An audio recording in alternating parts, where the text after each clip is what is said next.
नमस्कार दोस्तों, मैं हूँ श्रेयांशी सिंघानिया नमो न्यूज़ से। अभी आई हूँ खोड़ा कॉलोनी में एक ऐसे शख्स से मिलवाने जो लोगों के विचारों को समझते हैं, उनकी भावनाओं को समझते हैं, समाज सेवा कर रहे हैं इस खोड़ा कॉलोनी के पुष्पेंद्र राठौर जी। सर बताइए क्या कर रहे हैं आप खोड़ा के? मैं ये करना चाह रहा हूँ कि जो हमारी जो मूलभूत सुविधाएं हैं जो पालिका को देनी चाहिए और 4 साल जब से पालिका बनी तब से देना इनका फर्ज बनता था और जो आज तक नहीं दी है, जैसे कि आपकी क्या कहते हैं नगर सीवर व्यवस्था है जो आज तक नहीं दी गई, जो हमारी बहुत जरूरी व्यवस्था है।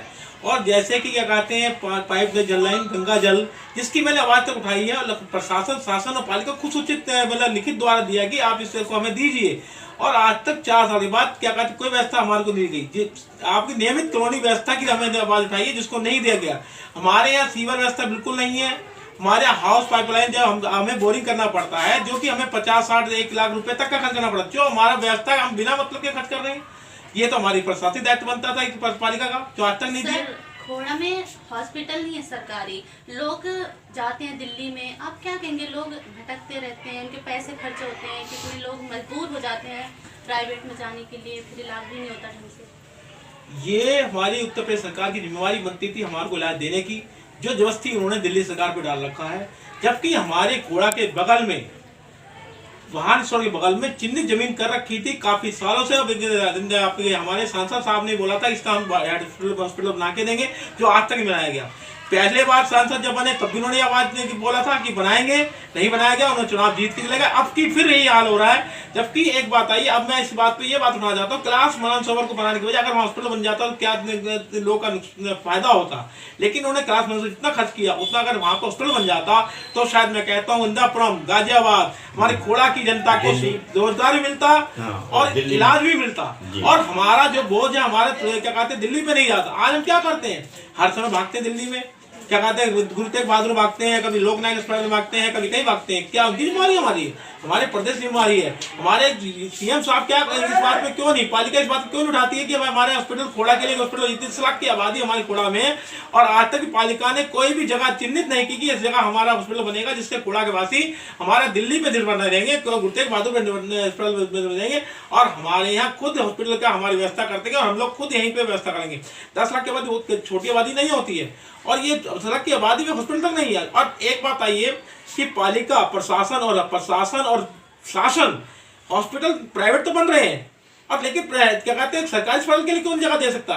क्या हमारी स्थिति है ऐसी कि हम इसमें इलाज करा पाएंगे? इतना हमारा बजट है, लेकिन ये इस बात को चिंतित नहीं है बिल्कुल भी। हमारा बजट नहीं है, पूरा मध्यम वर्ग गरीब लोग ज्यादा रहते हैं, पैसा कम है। तो बताइए जो एनसीआर हॉस्पिटल बन गया और हॉस्पिटल बन गए, हमारे भारती जी का एक हॉस्पिटल बनने जा रहा है, इसका खर्चा कहाँ से डालेंगे आदमी? तो हमारी पालिका इस जो चिन्हित जमीन पे उसमें हॉस्पिटल बनाने की कोशिश करेगी। ये खोड़ा कॉलोनी बहुत आबादी है, इसमें यहाँ बहुत सारी गायें हैं, गायों की व्यवस्था क्यों नहीं है? पालिका 10 लाख की आबादी है, गाय की व्यवस्था, गाय भटकती फिर रही है, और ये प्रशासन वैसे तो कहता है गौ माता पूछते हैं, हम उन्हें क्या कहते हैं सब्सिडी देते हैं, उन्हें खाना खिलाते हैं, तो ये गांव क्या कहते हैं पालिका में क्यों भटक रही है? पालिका की प्रशासन, पालिका का क्या कहते हैं शासन प्रशासन एक चिन्हित जगह क्यों नहीं देता? इन्हें भटकाने क्यों दे रहा है? इन्हें जगह क्यों नहीं देता कि ये गाय एक जगह बन जाए, इन्हें मिल जाए? आज ये बेचारी गाय भटक रही है, जो हमारे हम वैसे क्या कहते हैं सरकार कहती है हम गौ माता मानते हैं, पूछते हैं इन्हें। ये पूछते नहीं है कि नाम के लिए केवल जमीनी हकीकत इनकी है कि पूछते नहीं है, ये इन्हें भटकता छोड़ रहे हैं। जो इनकी जिम्मेवारी बनती है कि ये गौशाला के एक जमीन चिन्हित करें, और जो गाय खोड़ा में भटक रही है उन्हें एक ही जगह बांधने का इंतजाम करें, और किसी भी संस्था को आगे लाएं जो इनकी तरफ पूरा ध्यान दे और उनका सहयोग करके उस गांव की प्रयोगशाला बैठाने के लिए जगह दे। बहुत ही अच्छी जानकारी का साझा करते हुए हम बात करने जा रहे हैं टेकम सचिव से। सर आप बताइए, आप खोड़ा के निवासी हैं, आप क्या कहना चाहेंगे? मैं यही कहूँगा जो हमारी नगर पालिका की जो मूलभूत सुविधा हैं वो हमारे यहाँ रहने वाले जो वासी हैं उनको नहीं मिल पा रही है, तो इसके लिए शासन प्रशासन और नगर पालिका सभी से हमारी यही विनती है कि जो सुविधा होनी चाहिए, पानी की है, हॉस्पिटल की है और सीवर की है, ये सारी सुविधाएं हमें मिलनी चाहिए। तब हमारे ऊपर टैक्स की या कोई भी चीज़ है तो उसके लिए देने के हकदार हम होंगे, तब तक हम टैक्स देने के लिए तैयार नहीं होंगे, आखिरी तक इसके लिए लड़ाई लड़ते रहेंगे। बहुत धन्यवाद। सर आप कुछ बताइए, खोड़ा के निवासी हैं, आप बताइए खोड़ा में कैसी व्यवस्था चाहते हैं आप? और हल्के से व्यवस्था तो यहाँ जो है हॉस्पिटल हो, सरकारी स्कूल हो, और मूलभूत सुविधाएं हो, पानी की सुविधा हो, गंगावट की सुविधा हो, ये सारी सुविधाओं जो अराजी तत्व हैं जो नाजायज जमीन में कब्जा करने की होनी चाहिए। यहाँ नहीं है। अभी कुछ समय पहले ही एक प्लॉट पड़ा है दिल्ली के पार्टी का, उसमें बीके सिंह को बुला करके सत्तावेले का निर्माण हो रहा है, जब उसकी लिखावट उनके पास नहीं है। तो ये जो है जैसे उनके दिल्ली में होता था एचकेएल वक्त के समय में, वो बीके सिंह के समय में हो रहा है। नहीं दाई जमीन को कब्जा कर रहे हैं लोग उनके नाम से, और कार्य उद्घाटन कर रहे हो, पैसे इकट्ठा कर रहे लोगों से। जानकारी को साझा किया इन्होंने।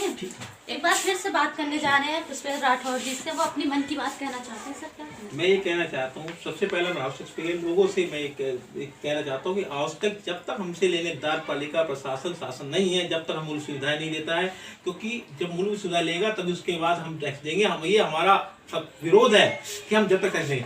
दूसरा बात ये है कि अभी तक आप ये खुद देख लीजिए, खोड़ावासी 10 लाख की आबादी में एक भी स्कूल की व्यवस्था नहीं है, एक high school high secondary school भी नहीं है यहाँ पे। प्राइवेट तो बहुत स्कूल खोल दिए इन्होंने और उसकी अनुमति भी दे दी इन्होंने, रजिस्ट्रेशन भी करा दिए, लेकिन आज तक सरकार हमारी पालिका कुछ चिंतित नहीं हुई कि एक हमारा 10 लाख की आबादी में एक इंटरमीडिएट स्कूल हो, कॉलेज हो, वो कोई व्यवस्था नहीं करके